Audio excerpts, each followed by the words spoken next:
Okay, this is Katie, and I'm here to offer my words of encouragement, first to myself and then to whoever else wants to hear and be blessed just by the things that I'm encouraged by, things that I remind myself of. And I'm always continually thinking of David, who in the Old Testament it said when everything was taken from him, and even his co-workers were like wanting to kill him, it says David encouraged himself in the Lord. And that's what we have to do when everything seems like, why is this happening? Everything was lost. And David's, like, his wives got stolen and his livestock, and his friends were all mad at him.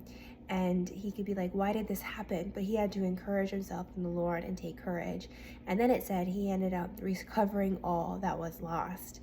And so sometimes we go through things and God allows things to happen in our life, but we have to just take courage and be strong in the Lord. It says, be strong and be courageous. And those were words that God said to Joshua as they were to go into the promised land. He said, be strong and courageous. Have I not commanded you? Do not be afraid. And that's throughout the whole Bible. Do not be afraid. And so I think there will be situations where we're afraid, or we have to take courage, and we have to strengthen ourselves in the Lord, and we have to continually draw strength from God and go to him.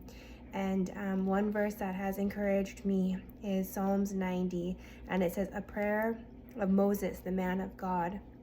And Moses had a lot of hard things that he went through too. He had to lead millions of people out of the hands of Pharaoh, and they murmured and complained on the whole way. But this is what Moses, the man of God, says in Psalms 90, verse 1. It says, Lord, thou hast been our dwelling place in all generations. And that sentence is very encouraging. It's just saying, Lord, you have been our dwelling place in all generations, that wherever we've been, we've dwelt in you, we've abided in you, and we have just took comfort in you. And it says the righteous, like the Lord is a strong tower, the righteous run to him and are safe. And so it's like learning to abide in the Lord and make him our dwelling place, that no matter what we're going through, God is our dwelling place. And so I just want to read some of these verses. Then verse 4, it says, the timeless God, for 1,000 years in thy sight are but as yesterday when it is past, and as a watch in the night. Thou carriest them away with the flood. They are as sheep. In the morning they are like grass which grow up. And he said, all our days are passed away in thy wrath. We spend our years as a tale that is told. Who knoweth the power of thy anger? Even according to thy fear, so is thy wrath. So teach us to number our days, that we may apply our hearts to wisdom. Return, O Lord, how long? And let it repent thee concerning thy servants. Satisfy us early with thy mercy, that we may rejoice and be glad all our days. Make us glad according to the days wherein thou hast afflicted us, and the years wherein we have seen evil. Let the beauty of the Lord our God be upon us, and establish thou the work of our hands. Yes, let the work of our hands, establish thou it. And this is Moses. What is he saying? Why is he saying? It sounds like he went through some really hard times, and he's saying, return, Lord, and help us to see your mercy in the morning, and help us to be glad according to the years that you've afflicted us, because they went through different kinds of afflictions. But nevertheless, Moses, through all of that, he starts it off by saying, you have been our dwelling place. So even through thick and thin, you've been our dwelling place. And so then Psalms 91 continues, and it says, he that dwelleth in the secret place of the Almighty shall abide under the place of the Most High, shall abide under the shadow of the Almighty. I will say of the Lord, he is my refuge and my fortress, my God, in him will I trust. Surely he shall deliver thee from the snare of the fowler, and from the noisome pestilence. He shall cover thee with his feathers, and under his wings shalt thou trust. His truth shall be thy shield and buckler. And it was even said of Ruth, because I looked, where does it say under your wings? And Ruth was a lady in the Bible that Boaz said to her about something like, in whom you've taken refuge in, whose wings you've trusted, glory to your God, whose wings you've trusted in. Because Ruth also took trust in God, and God led her to the field of Boaz, and Boaz acknowledged that it was God in whom she trusted, and that's who we trust in. And so I just take this as encouragement that the people of the Old Testament, the Bible, the New Testament, the people of the children of Israel, they all went through things, and they had floods, and they had Pharaoh, and they had this affliction and this trial and this, and things were hard and not always easy, but they always took courage in the Lord. Or David getting all his stuff stolen. Why did God allow that to happen? We can ask questions like, why did this happen? God, why did you not let Pharaoh let the people out sooner? Why did we have to do all these miracles? Why did this have to happen? And maybe that's it, because he wants to show us his miracles. If they left on the first attempt, then we wouldn't have seen the hand of God so mightily. And he allows things so that we can see his hand in it, and then we give him glory. Or David recovering all, and then he took strength in God, and then God recovered all. And so it's just to see the glory of God. And I have no idea. I say, God, why did you allow this? What is your purpose? I have no idea. But the things that I take courage is, one, it says God cares about every detail that concerns us. It says he will also perfect that which concerns me. And it says he knows the number of hairs that are on my head. So that means he's a God of love, that nothing comes to me without his permission. That's one thing I remember. I say, okay, God, you're in control.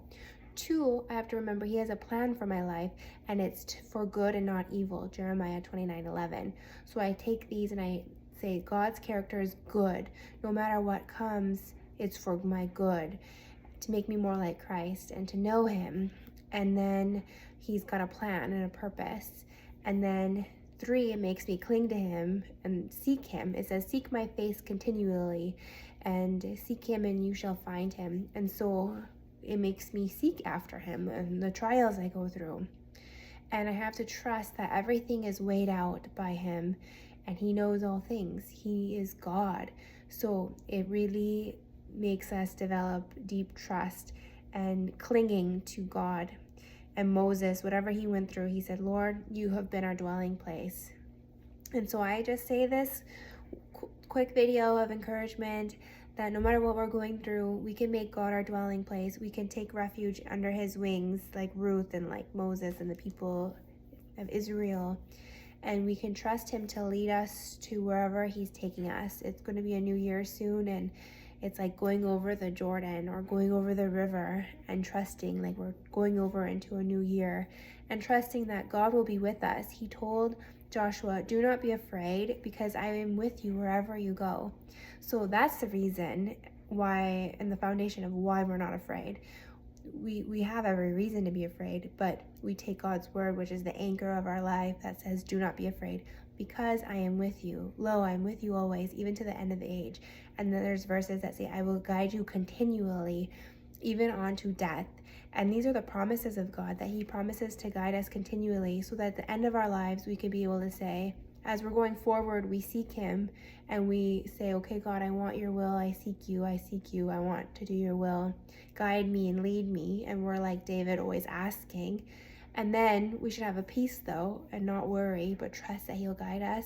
And then as we look back from our lives, we should be able to say, Lord, you guided me all the way. Like all my life, you guided me, because that's who he wants to be, is our guide. And so I have to, moving forward, it looks maybe dark or unknown, but we trust that he will hold our hand and guide us, and he will uphold us. And it says, though you go through the waters, I will be with you.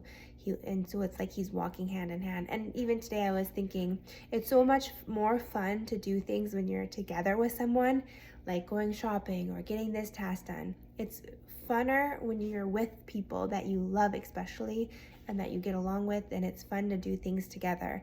And I was like, that's how God is, though. He wants us to be with him and connected to him every day. So whatever we're doing, it's like, I'm doing this together with you, Lord. You are with me.